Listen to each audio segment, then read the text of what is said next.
What's up, everyone? Welcome into the Sweat here on a Monday morning. That means we have got a full week ahead of us in terms of a whole lot of news coming out of NFL training camps and beyond. There's much that we will get to over the course of the next hour here in this show. We got a back-to-back winner on the PGA Tour. MLB trade deadline is tomorrow, so we'll get insight there. Some breaking news out at the NFL as it relates to Deshaun Watson. Reaction to that is on the way. But first, as we know around here, it's a big deal when the week one salaries are released in the NFL. We have a little bit more than a month to think about them, to really sort of analyze every little facet of what makes a winning lineup as you chase that $1 million. Early impressions, though, from Emerson Lazio and the crew in studio. Week one salaries are out. We're going to dive into them right meow with a trio of DraftKings contributors, one of which is in studio sitting just feet from me. That'd be me. Steve Buchanan, what's up, man? Jeff Ulrich, Pierce Dietrich also hanging out with us virtually today. This is a big day, guys, and we're coming right out of the gate with a juicy Millie maker. So check out the DK lobby right meow. You will see the $5 million NFL Millionaire Contest for week one of the NFL season for just $5. Oh my God, that's nothing. Enter your lineup for a shot at the $1 million first prize, plus a Tournament of Champions semifinals ticket. Let's start, gentlemen, with the most important position in all of sports, the quarterback. So, Steve, which salary? These things were released just moments ago. Which salary immediately stands out to you, Bukes? Yeah, really off the bat here, I don't think there's any real surprises when you're looking at this salary here. You know, you got Mahomes is the most expensive, followed by Herbert and Jackson. But, you know, Jalen Hurts caught my eye at $6,800 immediately going against the Lions. This has been a secondary that's been struggling for years now. And it should be more of the same again this year, too. So Jalen Hurts, $6,800 feels like a nice play there. I know he kind of tailed off near the end of the year, had that injury that he was dealing with a little bit there, but with the rushing upside and then obviously what he can do against his secondary, he wasn't the most overly accurate quarterback, but I think at $6,800, I feel like that's a nice spot to go to, at least right off the jump here. I mean, Jeff, Kyler Murray, the more he studies, maybe the more expensive he will be throughout the season. But what's your initial favorite salary here on the quarterback board? I mean, Hurts is definitely the one who sticks out. Yeah, maybe we need the Kyler study to really affect it. I mean, it's more of a second half play, right?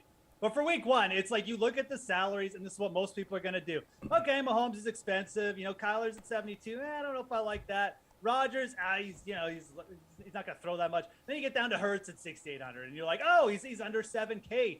Great, let's play him. He rushes a lot, so that sticks out. It's going to stick out to everybody. I'm looking down though further. I mean, I think that the one thing to consider for quarterback is that we have all of these rushing quarterbacks to choose from. It's not just Jalen Hurts. You know, Justin Fields and Trey Lance down there at 6,000 and 5,600. I think that as people sort of digest these, they're going to realize, oh, we could get discount Jalen Hurts with Trey Lance at 6,000. So that's the one that really stuck out to me. Obviously, we just finished talking about him today. Hyper bullish on the player as it is. But Lance at 6,000, I think that once these digest, he will start getting a lot of love. So immediately you got to start looking at pivots, guys like Cousins. Derek Carr could potentially be in a spot where he throws 50 times against the Chargers week one at 5,900. But Lance and Hurts with the rushing upside, it's no surprise to anyone. This is where it's at. I mean, Pierce, which guy has a matchup you like in week one? That salary doesn't really scare you. Well, how about Lamar Jackson's matchup against the Jets, who had the worst defense in football? That's right. We got to target these rushing quarterbacks. There's going to be plenty of value by the time week one rolls up. So 7,300 is actually a steal for Jackson. There's no reason to go cheap at quarterback. Take the safety. I mean, this is the rushing quarterback, and he doesn't even really have any receivers other than Mark Andrews. He's going to have to carry the load. His running backs, we don't know what their health is going to be. I expect a huge week from Lamar Jackson in this matchup. We know what he can do. I mean, just rewind the clock. Remember what he did in 2020, the massive numbers that he would put up, the huge floor that he had? I think you take Lamar Jackson here. All right, Steve, is there a cheaper guy you like? I'm actually going to go a little bit different here. What do you want? I want to talk about someone I don't like. Yes, that's fine. Let's do that. So it's more of a matchup then. Yeah, let's do that there. Derek Carr going up against the Chargers at 5,900. I feel like people are going to look at that. He has obviously Devontae Adams now. Even though Jeff just said he may throw the football 50 times in week one. True.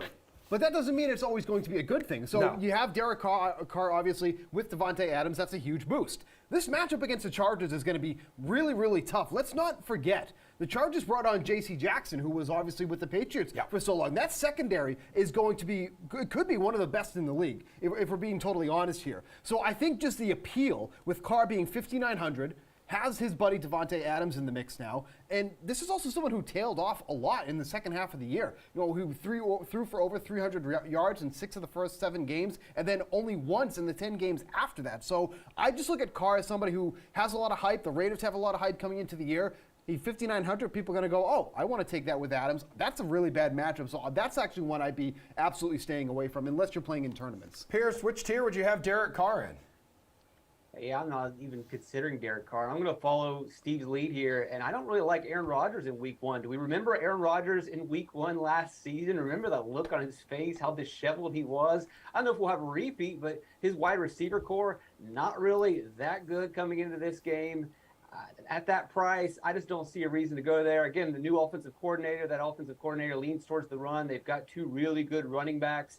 They probably will win the game. They'll probably play well. But I don't see Aaron Rodgers having a top 5 score. He might not even be a top 10 quarterback in Week 1. Yeah, Jeff, we know Rodgers will likely eventually figure it out, but his top target is gone, which will certainly hurt his fantasy production.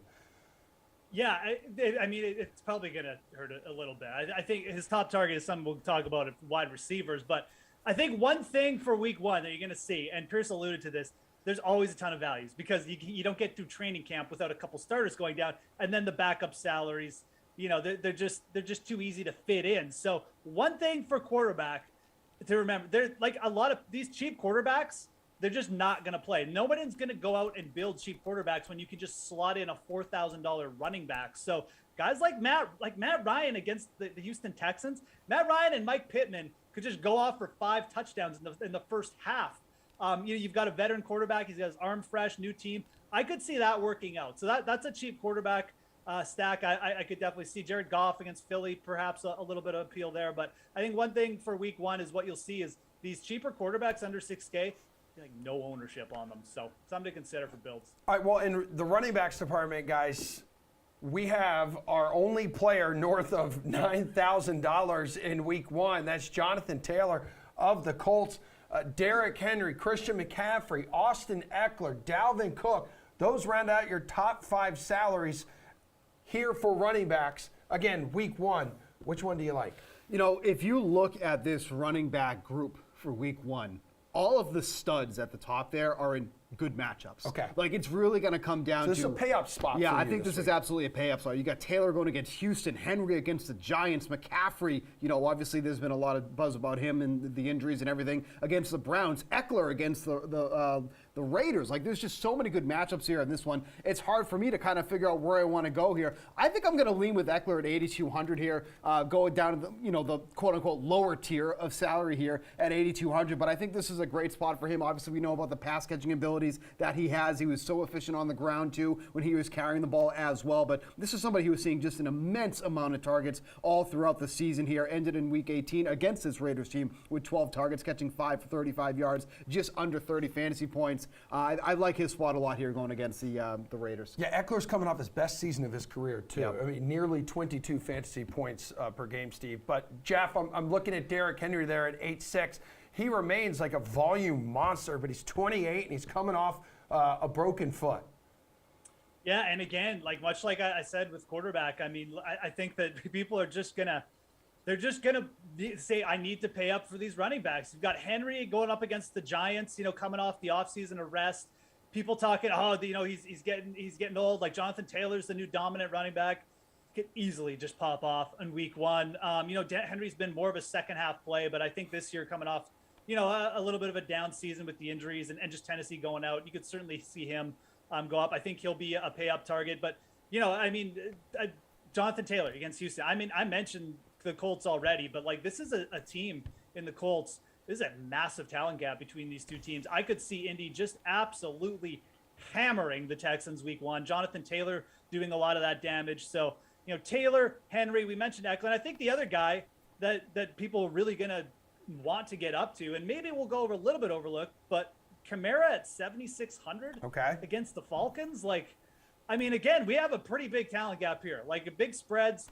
I mean, Kamara is another running back who could just absolutely, you know, if he falls in the end zone and gets those and doesn't get like Mark Ingram or something at the goal line, I mean, this could just be, we know what he can do with that, you know, whatever 5 touchdown day he had last year. So Kamara at 7,600 really sticks out in the top to me. That was where I first gravitated, just in terms of guys who are just too cheap at the top. All right, Pierce, do you believe anyone could be overlooked in week 1 near the top of the board here? I know Dalvin Cook, like just around 16 points per game last season, workload still there, somehow just scored only 6 touchdowns.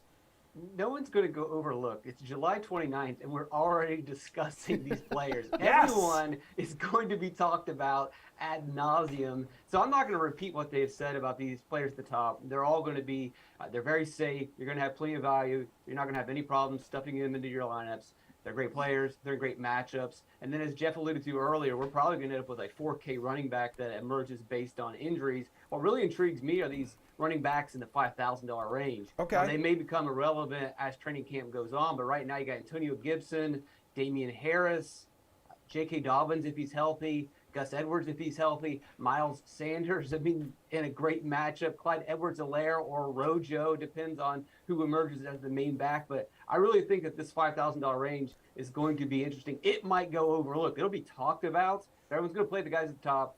The $4,000 guy is going to emerge. But there are some really good options in the $5,000 range if we can just find out what their workload is going to be. Yeah, so Pierce believes and pointed out a bunch of guys, Steve, where there is a lot of value here in week 1 in that $5,000 range. Another guy is, A.J. Dillon, which we saw him step in and take a big role, really fit into that role well when Aaron Jones was out with some injuries, and even he got more action when Jones came back. No doubt too. But he did bring up Edwards-Helaire, and obviously there's been a lot of talk about this backfield in Kansas City. Now they're going to be without Tyreek Hill, so a lot of the initial reaction is that maybe Edwards-Helaire is going to be more of a pass-catching back. That's something he did back in college. They brought in Ronald Jones, so maybe he's the one that's taking the bulk of the carries. They did bring back Jerick McKinnon, but he's on a non-guaranteed contract, so there's no guarantee he's even going to make the team at this rate here. But I think really Edwards-Helaire, if he ends up being the pass-catching back for this offense, that's where you're going to flourish here. And at 5,400, that's really a nice price here going up against the Cardinals. So he's somebody I'd be looking at in that range there. I think Pierce brought up a good point about him. I know he's been a massive disappointment really since he entered the NFL, but maybe this is the role that suits him best as their pass-catching back and Ronald Jones taking the bulk of the carries. But then again, if we're hyping up Ronald Jones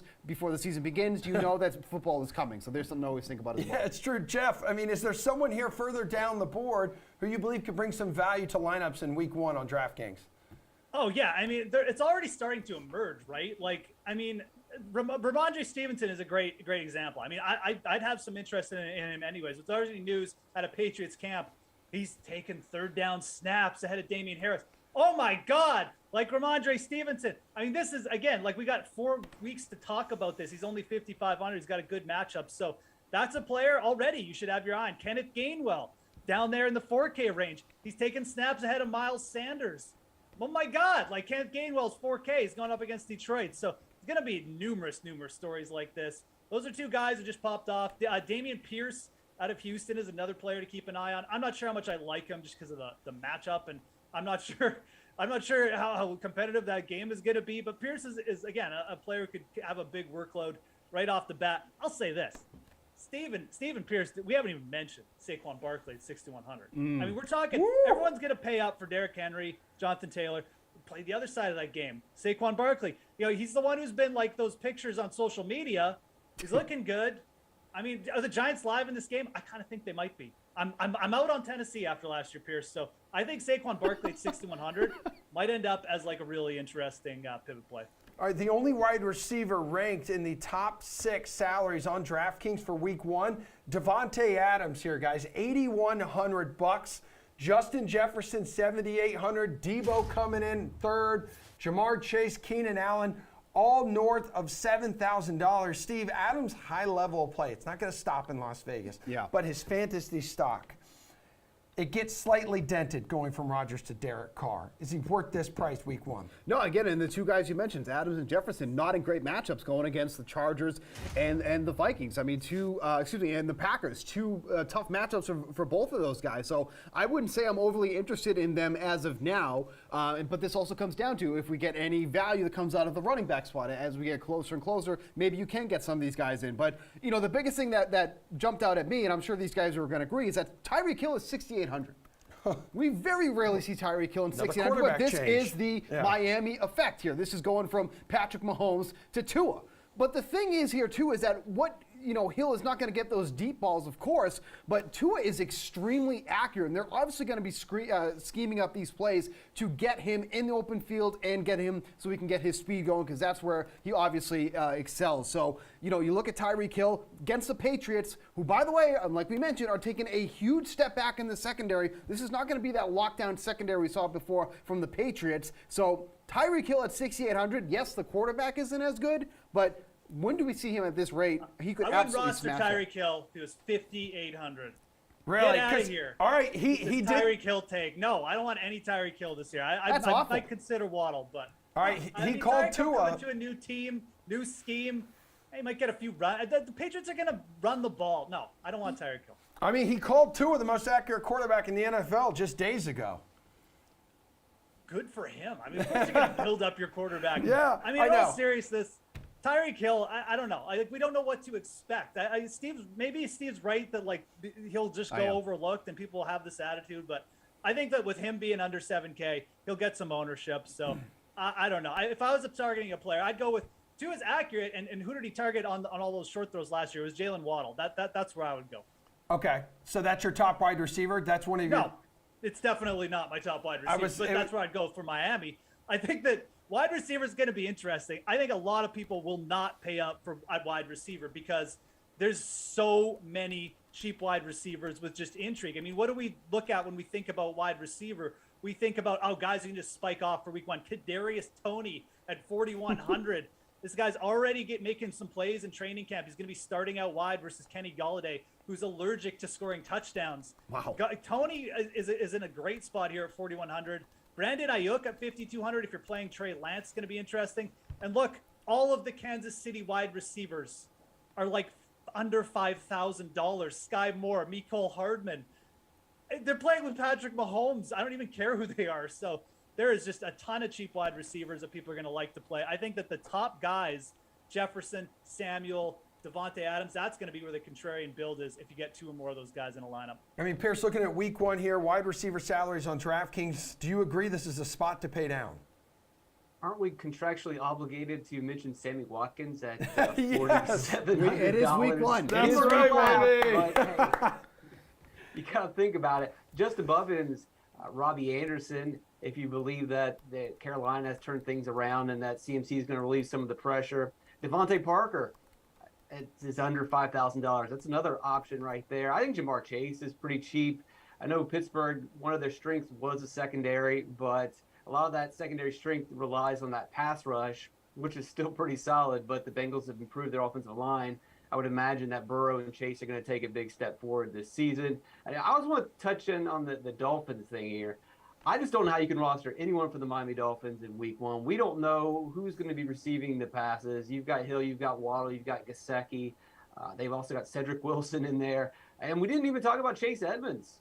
He's another cheap running back that we could consider. If I'm rostering any of the Dolphins, I think Chase Edmonds would probably be the first person that I would go to. Yeah, week 1, Sammy Watkins is a Hall of Famer. I will die on that hill. And one of the most top-heavy position, guys, as we've seen the past few years, that's tight end. So looking at their week 1 salaries, Mandrews, Kelsey, Kittle, Pitts, Waller.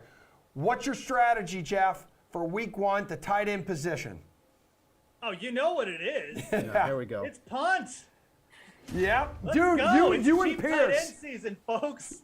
You have 20 weeks of me and Pierce bringing up guys you never heard of. They're $2,500. No, and we're gonna start off hot. I mean, look, let's start at the top. These are cheap tight end.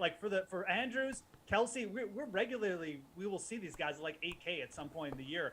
But for week 1, again, going like maybe even just paying up for a tight end might be a slightly contrarian with everybody trying to stuff those running backs in. So something to think about. But I really think that, a guy like Brevin Jordan at 3,100, Indy, again, it's like the perfect setup. They're going to be behind. They're going to be throwing. Indianapolis was a bottom 5 team in terms of defending tight end last year.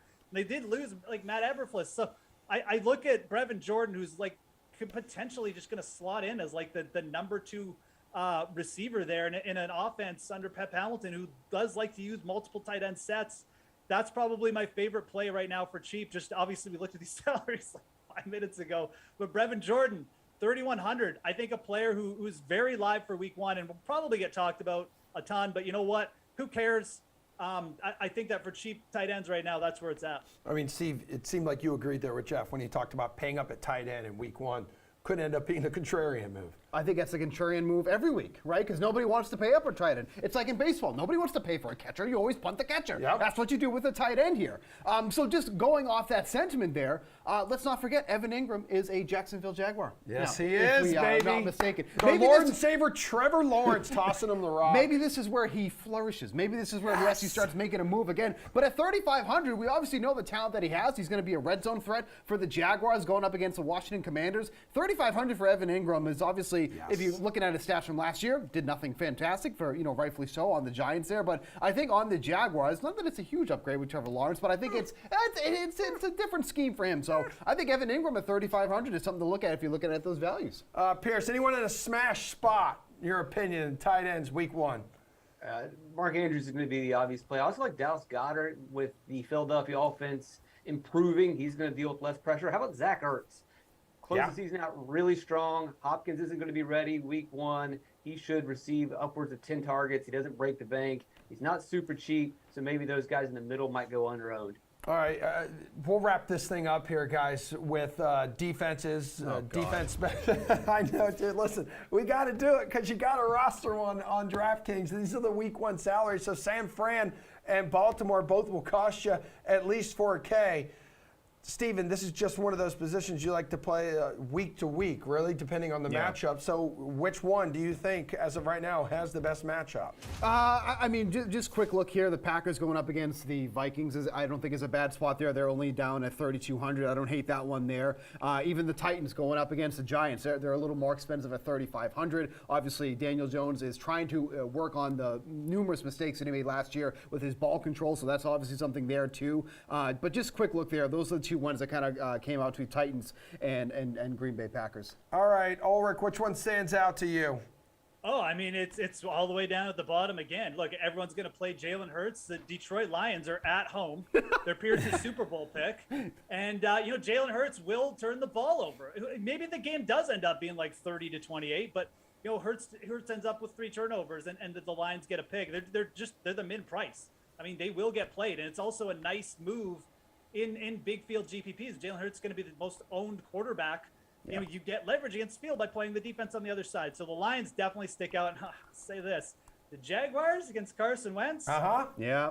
You got to pay attention here. I mean, I will at least consider rostering some Jaguars week 1 at 2,500. Absolutely. Remember what they did to him back in like week 18? Last season, the reason Wentz is no longer in Indianapolis for sure. Pierce, what's your favorite DST salary?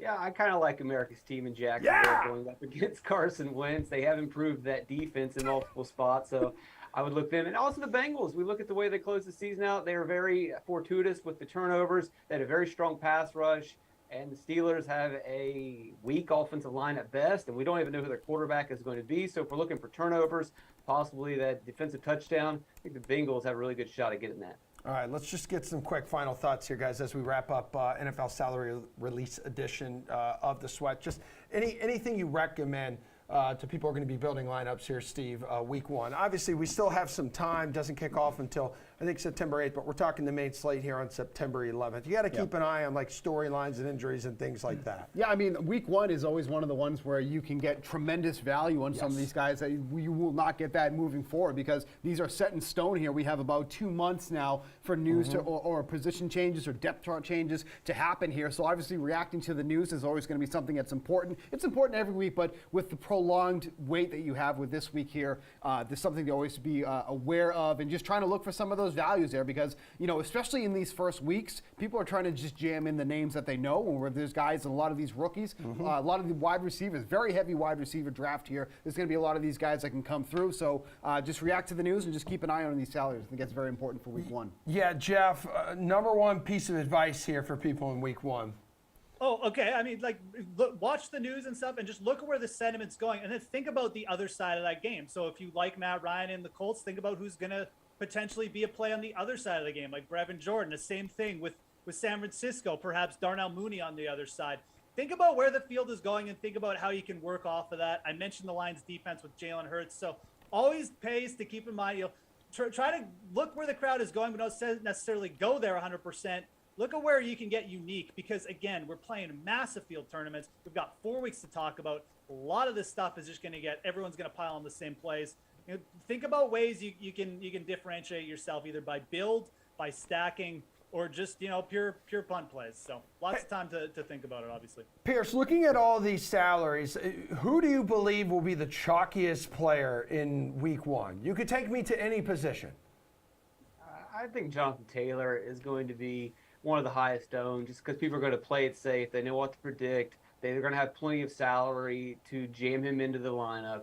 And, I mean, he's just as steady as they come. So Jonathan Taylor is my guess for the chalkiest. I haven't looked at Julian Edelman's DK Nation article. He's got them up now if you want to check them out with price reviews. And I'm guessing off the top of my head, he's got to have Jonathan Taylor mentioned there. Jonathan Taylor's going to be mentioned in all the YouTube videos. So he would be my pick as the chalkiest. All right, what do you think, Steve? Yeah, I think it's going to end up being Hurts going against the Lions. Jeff has mentioned this before, too, about how the matchup there and the price is just going to attract a lot of people. Obviously, he's the mobile quarterback and going up against a pretty weak opponent here. So I think Jalen Hurts at 6,800 is going to be someone that we're going to go to. And then also the news, too, that, it looks like the 49ers are going to go with Trey Lance. That's going to be their starter there. He's only at 6,000, too. He's actually a little more expensive than I figured. But with that news, and that's the unfortunate part, too, because if that news had come out, let's say, today, he's likely a little bit. He could end up being a little cheaper, maybe in that 5,500 range. So, but still, $6K. Obviously, we haven't seen a lot of great things from Trey Lance since he come into the league. But going up against the Bears, I don't think that's a bad matchup for him. So I think Lance and Hurts especially, but Lance, as we get closer and closer, is also going to be one of the more chalkier plays at quarterback. Yeah, Jeff, I believe you mentioned Trey Lance when we were talking about the quarterbacks earlier. But who do you expect? Maybe you have more than one. Give me a couple guys that you expect to be pretty damn chalky on week one. I mean, a lot of this is going to depend on how preseason wears up, but I think it's going to be a wide receiver. I think it's going to be one of the cheaper wide receivers. Alan Lazard is a player we didn't touch on much, but I mean, he's getting built up. He's basically, people are going to realize it's like, okay, this is actually it. Alan Lazard is a number one wide receiver with Aaron Rodgers. He's 5,600. We got to play him. And then I think the other situation, it's just Kansas City. Whichever one of those wide receivers, Sky Morse, 3,800, Mecole Hardman, 4,600, whichever one of these guys ends up, busting out in training camp, preseason, whatever, and are going in and they get that kind of wide receiver one label, oh my God, their ownership is going to go through the roof. I think Sky Moore is probably the player to really keep your eye on. He's a rookie.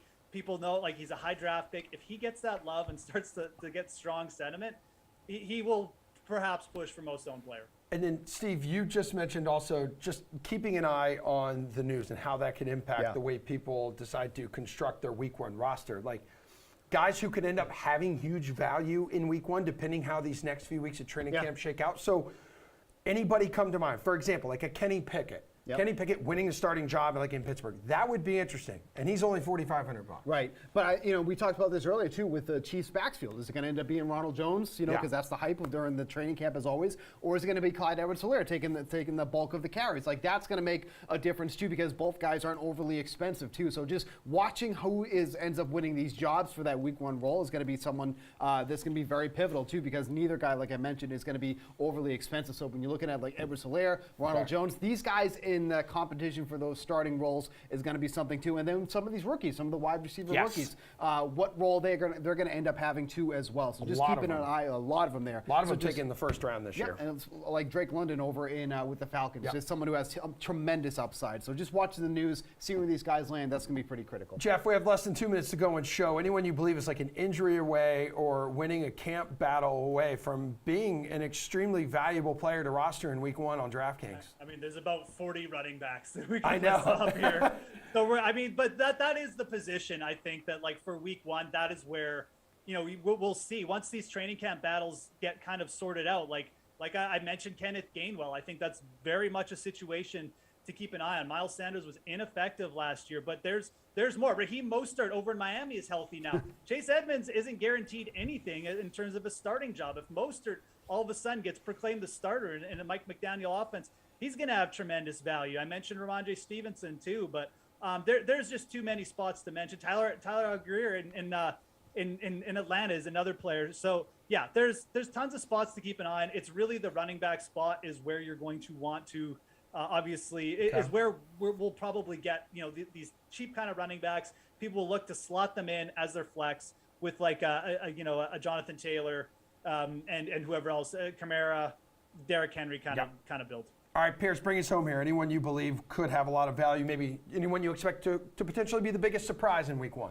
Well, I don't necessarily want to talk about a specific player, but I do want to talk about strategy. We've mentioned, hey, check out the news. Make sure you're keeping abreast of everything that's going on. Well, if you remember last preseason heading into the season, the big news was that Jamar Chase is dropping all these balls. He can't see the ball correctly because of, the stripes on the balls are wrong. And so people, Jamar Chase is going to be the biggest bust ever. And then he turns out to be one of the best receivers last season. So be careful because everyone believed in those things. Oh, he can't catch the ball. He's having drop problems. Better not roster this guy. So be careful. Because it's just that we get into group think. So whatever you can do to break out of that group think is going to help you in week 1. All right, thanks to our entire crew, and we picked things up with Jeff Ulrich, who you just saw throughout that last half hour, breaking down week 1 salaries in the NFL. He joins us here for a quick little NFL segment because, of course, as I mentioned right off the top of the show, we do have some big news in the NFL with the expected 6-game suspension of Deshaun Watson. So let's talk about that here a little bit, Moose. What are the expectations in terms of what this will look like if, in fact, Watson does miss the first half dozen games of the year? Yeah, he's obviously going to be suspended for 6 games. We know now.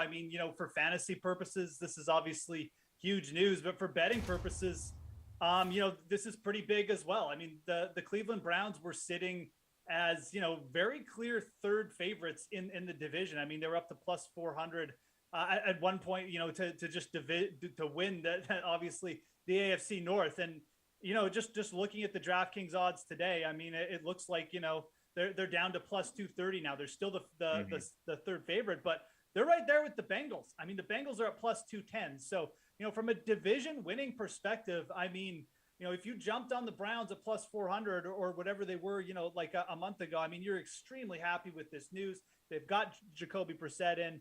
And, I think that this gives Cleveland all the chance in the world. They still have some very high defenders on the back.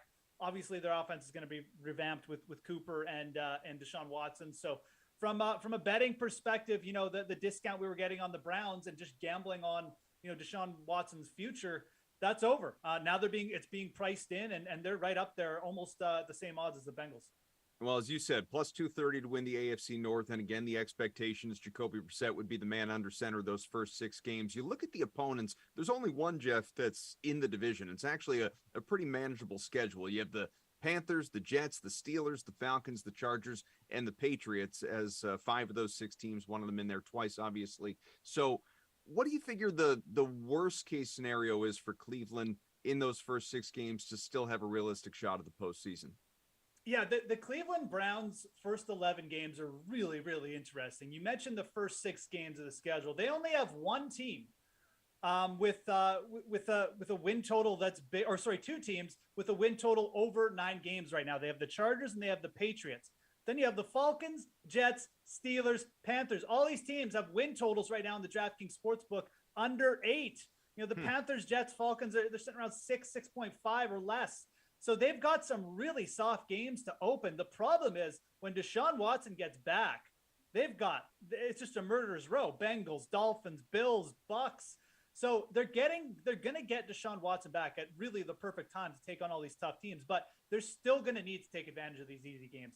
Jacoby Brissett really can't just go 500 here, because when Watson gets back, the schedule just toughens. So I'm looking at the Browns as they're going to need to take care of business here. They're going to need to go at least 4-2, I think, to have a real shot at winning the division. Obviously, getting Watson back for those tougher games is great, but you've got to take advantage of things where you can. So look for Brissett and the Browns to run the ball a lot, when before Watson gets back. But I think it's something that's going to be very manageable for them, because they've got some bad rush defense. Even the Chargers weren't a good rush defense last year, and they've just got weaker teams. So I think that 4-2 should be kind of like the goal where Cleveland is looking. But 3-3, 5-1, they're still going to be in the mix. The main thing is they can't falter here. If Jacoby Brissett is an absolute disaster, even if Watson gets back with how tough the schedule is, he's not going to be able to turn around. So the Browns definitely have to start fast, regardless of who's at quarterback.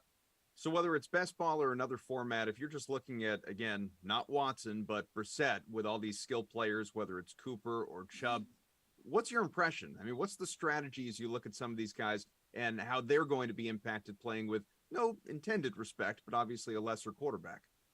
Yeah, I mean, look, the best ball, it's like we finally got the concrete news. Like, again, the discount on Deshaun Watson, if you were just taking shots at him in the final round, or like the last 5 rounds, I mean, that time is over. It worked out for you. It's great, because he's only going to miss 6 games. He's going to be there for the playoffs, but there's no more discount here.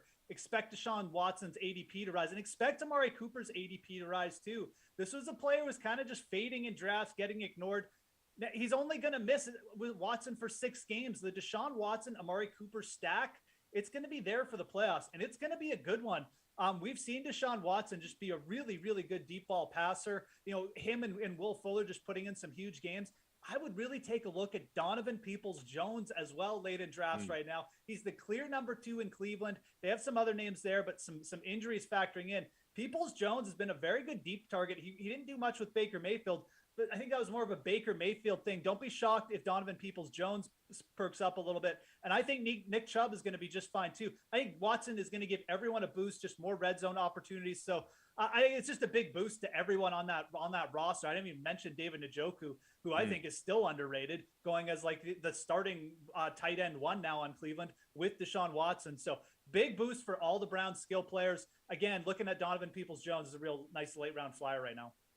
Jeff, it is it's the show of Jeff. I'd hate to let you go, especially since you're here and you like to talk golf. So let's talk golf. Sure. You stick around. Colin Sherwin's going to join us as well, another DK contributor. Colin, good to see you. We'll get a look at what's behind you there in a little bit as well. But let's do our best to really just bask in the greatness that is Tony Finau. I realize Reed T. Fowler is not here. That's because he's out celebrating. So maybe we can get a hold of him on FaceTime or something. But look at what he's done. Back-to-back weeks, couple of wins, minus 43 total strokes under par. Ridiculous. 8 total strokes ahead, 1,000 FedEx Cup points, which is obviously significant. Colin, I'm going to begin with you, in part because Jeff has been talking, but also because I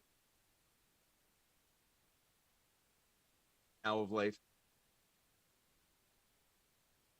You're muted, my friend. You've lost your momentum. I am back on the internet. There you go. I actually last week I even said on this broadcast, I said, now I think Finau can run off a few wins. I didn't think he'd do it this week, though. That's incredible. For him to put 4 birdies up on the back 9 while he's in cruise control,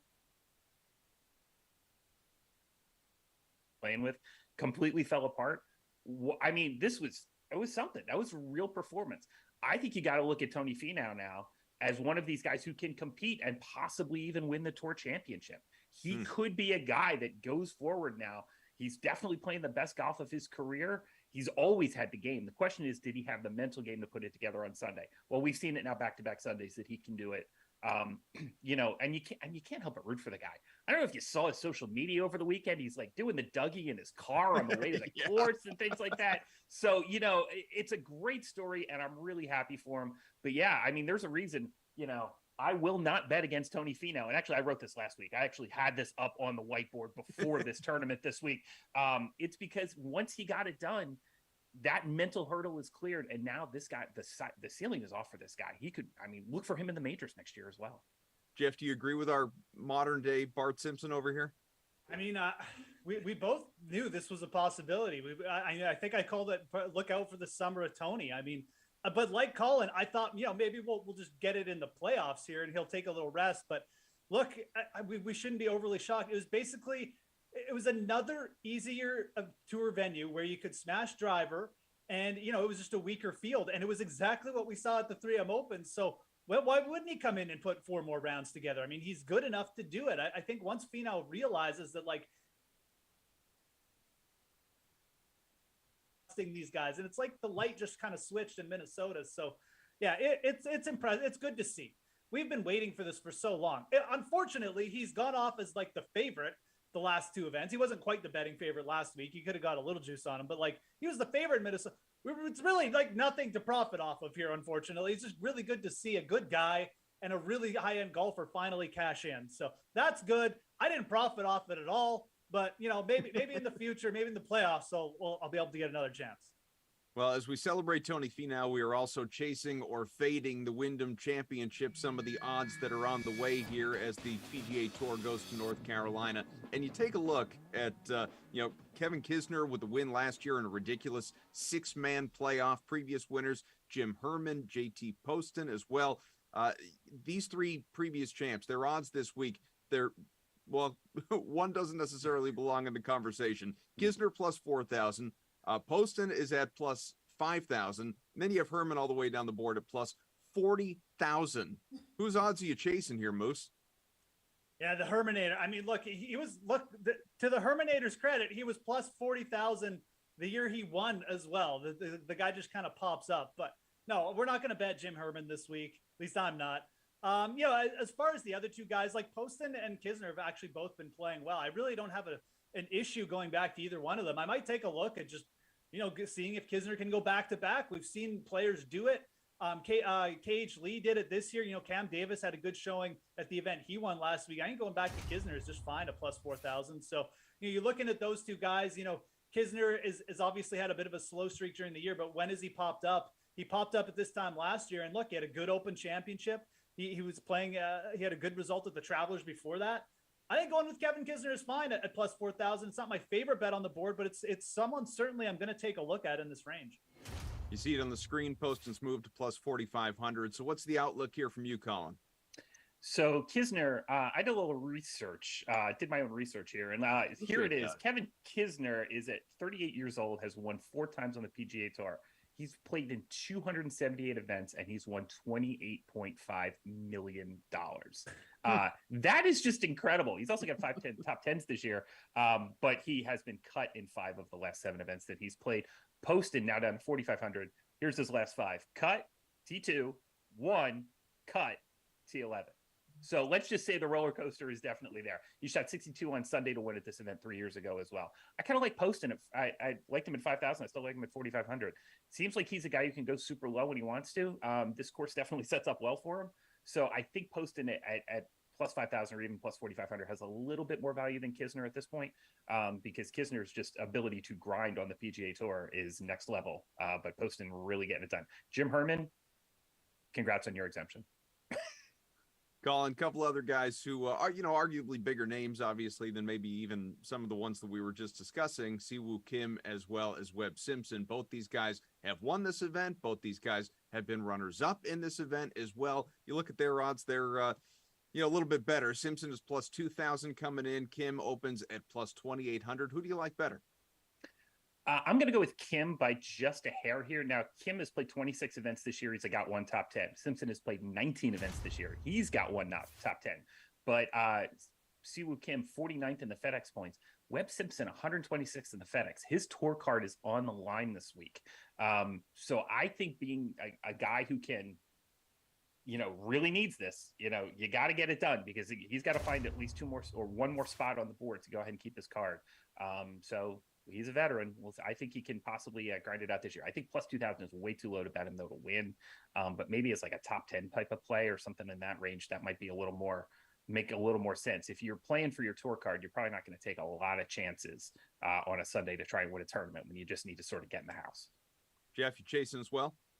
It's a great point by Colin. Webb Simpson is 126 in the FedEx Cup standings. I would rather just play him to like a top 20 or something. I'm not going to play him to win. Siwoo Kim gained 6 strokes putting last week and lost strokes on approach. You can't lose strokes on approach at the Wyndham and win. The guy I want to bet there is Russell Henley at plus 2,500. He's finally woken from his midsummer slumber. The Rust Bus is back, gained a bunch of his strokes. He was third in strokes gained tee to green at Detroit last week. He had a really good event. He was the leader at the final round of the Wyndham last year. Had a terrible final round, missed the playoff by 1 stroke.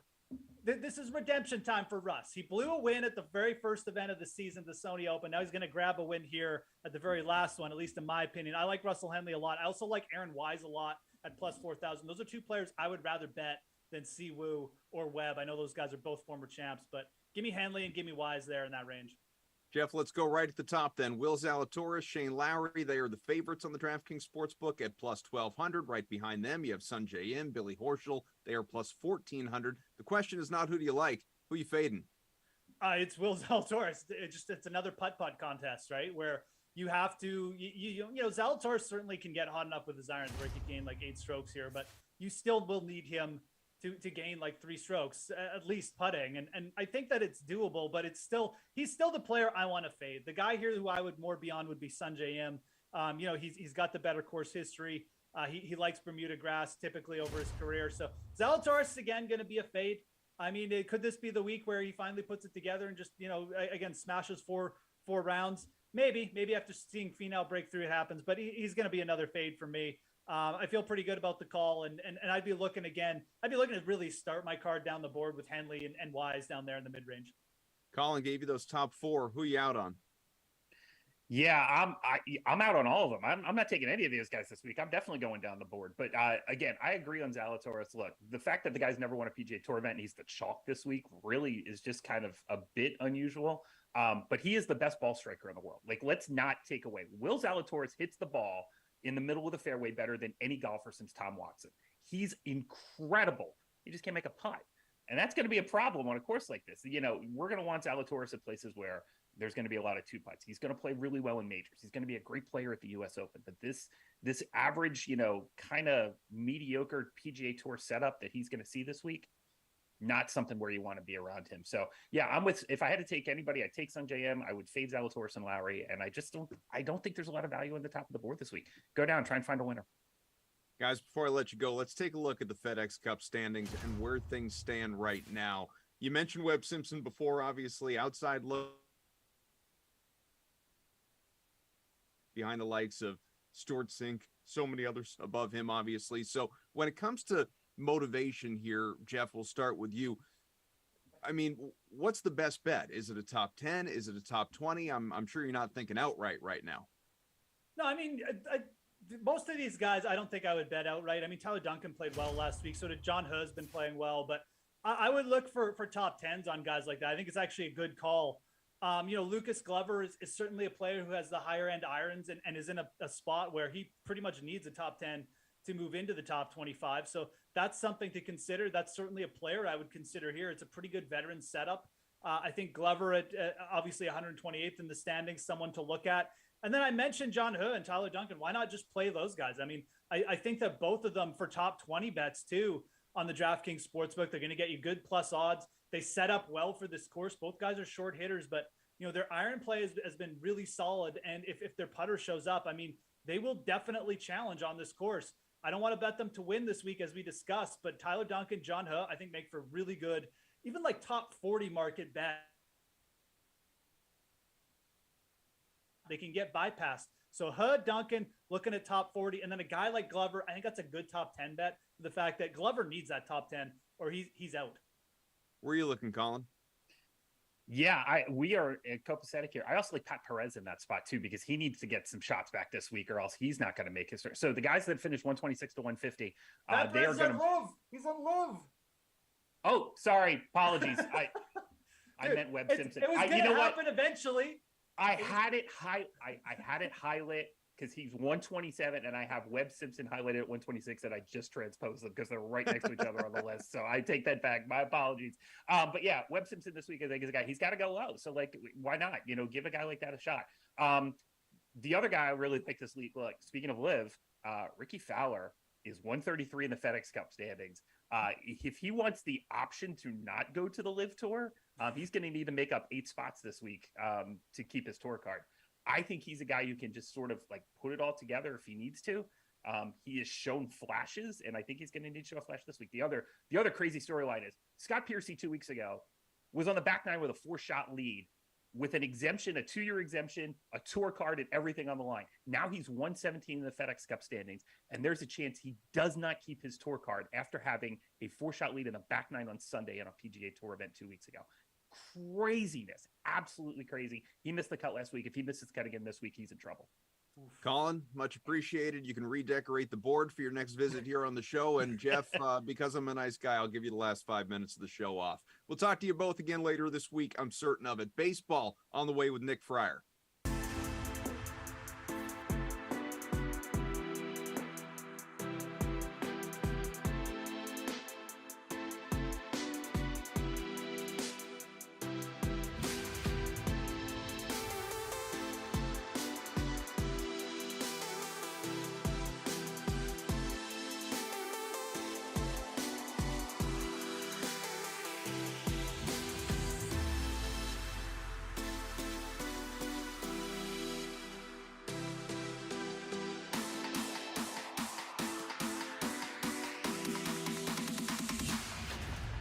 Welcome back here on the Sweat for the Stretch Run. It is the stretch run for Major League Baseball, as well as we are, barely more than 24 hours away from the MLB trade deadline, which is obviously coming up tomorrow. Nick Fryer joins us, DK contributor, to help break things down. The background's looking nice there, Nick, as well.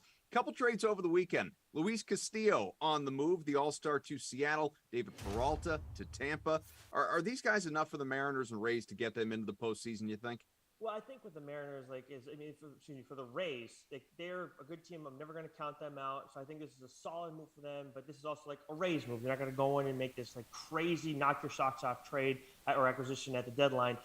Luis Castillo, I love this move for the Mariners, and I love this move for Luis Castillo too. Not just because he's going to a contender though, Adam, but because this guy's moving from a decent sized market in Cincinnati. You want to call it small, whatever, fine. But now he's going to Seattle, which isn't going to be like this big jump to New York or Boston or even like a more intense place, kind of like Houston as well, who's always in contention over the past few years. So I love this move for the Mariners, a team that I already thought was going to make it to the postseason, but now they're a lock.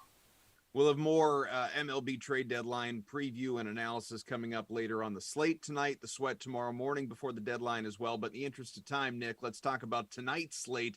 Fantasy DFS Best Pitcher on the board. What do you think? Yeah, I think this one is a simple one, unfortunately. We're going to have to go with the highest price guy tonight, Max Scherzer at 10.6K going up against the Nationals. 9 games, thin slate. John Gray is the number 2 pitcher in terms of price at 9.7K. I know he's going up against the Orioles, so yeah, maybe you could roster him, but Max Scherzer, he brings the best potential, the highest, and that's why he's earning this high price tag. I know he's only logged 21.3 DK fantasy points and 23 in his last 2 starts, but he shut down the Yankees last time out. Very tough opponent. I know the Nationals don't bring that K potential, but they also hit a lot of ground balls and make minimal hard contact against right-handed pitchers, so I think Scherzer can have some fun with them. Do you have a favorite hitter for daily fantasy? Yeah, and I think this is where it gets a little bit tougher because you have a lot of guys in that 6K range. You got 5 guys tonight: Judge, Pete Alonso, Yordan Alvarez, Trey Turner, and Mookie Betts. And the guy I end up leaning towards, as much as Judge has been great by and large of late, is Yordan Alvarez. I know he's had a couple of slow games, one for his last 9 and his last 2, but he smokes Nathan Eovaldi. When you look at batter versus pitcher matchups, it's pretty much him and Pete Alonso that have the big advantages tonight. I know Eovaldi hasn't done too bad against lefties since his return from injury, but he hasn't given up he hasn't given up any line drives during that stretch. I don't like that for him going up against Yordan Alvarez, a guy who's like 8 for 10 against him with a home run and a few doubles. So I love Alvarez in this spot at 6.2K, right in the middle of that range.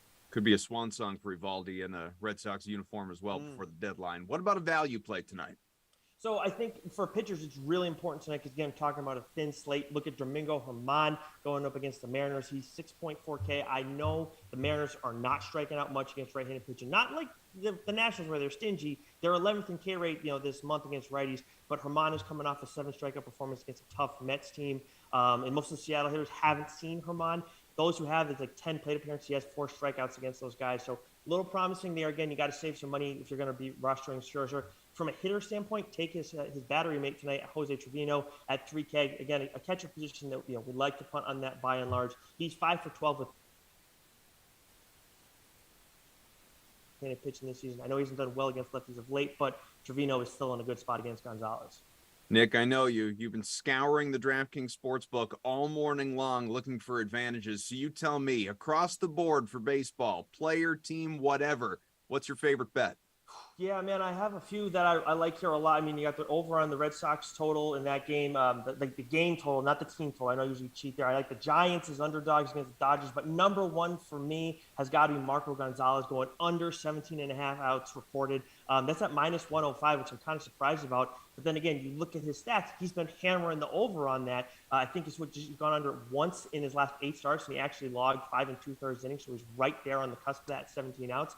But he's going up against the Yankees, and they have a 247 ISO against lefties this month. They've crushed them all season. Their K rate is minimal. They have the highest walk rate against left-handed pitching this month, and they're top 10 in fly ball and line drive rate against left-handed pitching. So I love this spot for the Yankees, and thus I hate the spot for Marco Gonzalez.